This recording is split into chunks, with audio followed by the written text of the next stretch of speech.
नहमदुहु व नुसल्ली व नुसल्लिमु अला रसूलिहिल करीम अम्मा बाद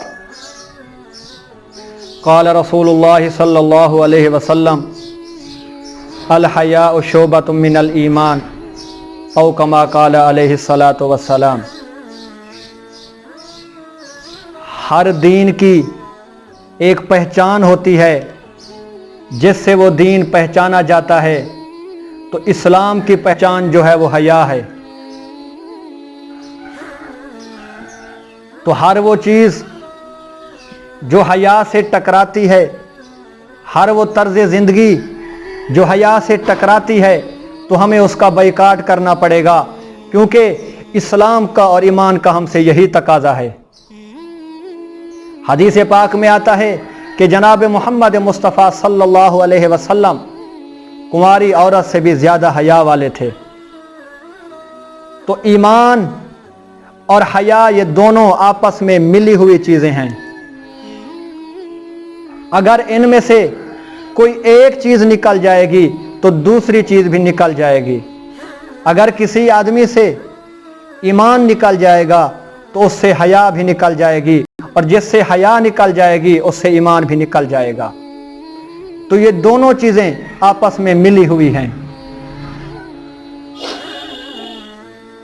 आज जो मगरिब से मुतासिर लोग कहते हैं कि पर्दा दिल का होता है, पर्दा आँखों का होता है, तो मैं उनको कहना चाहता हूँ कि दीन को तुम ज़्यादा समझते हो या हुजूर अलैहिस्सलातु वस्सलाम की अहलिया ज़्यादा समझती है, कि जिसके बारे में नबी अलैहिस्सलातु वस्सलाम ने फरमाया था कि अगर दीन सीखना हो तो ऐशा से सीखो। उम्मुल मोमिनीन सिद्दीक़ा कायनात हज़रत ऐशा रज़ी अल्लाह ताला अन्हा फरमाती हैं कि जब नबी अलैहिस्सलातु वस्सलाम का विसाल हुआ तो मैं आप अलैहिस्सलातु वस्सलाम के हुजरे में तशरीफ़ ले जाती थी, तो मेरे सर पर मामूली सा दुपट्टा होता। इसी तरह जब मेरे वालिद मोहतरम सैयदना सिद्दीक़ अकबर का इंतकाल हुआ तो तब भी मेरी यही हालत रही। लेकिन जब हज़रत उमर फ़ारूक रज़ी अल्लाह ताला अन्हो का इंतकाल हुआ तो जब मैं हुजरे में जाती तो खूब पर्दा करके जाती, क्योंकि मुझे उमर से हया आती है, मुझे उमर से हया आती है।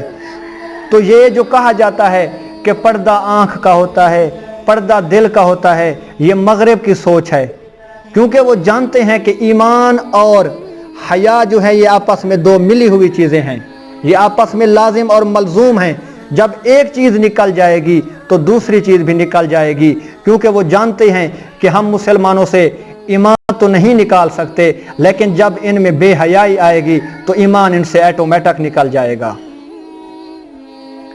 आज इस्लाम दुनिया भर में बड़ी तेज़ी के साथ फैल रहा है, तो दूसरी तरफ इस्लाम दुश्मन ताकतें जो मुसलमानों के दिलों से ईमान निकालना चाहती हैं, तो उसके लिए जो वो हथियार इस्तेमाल कर रही हैं वो बेहयाई है, क्योंकि वो जानते हैं कि जब मुसलमानों में बेहयाई आ जाएगी तो ईमान उनसे रुखसत हो जाएगा।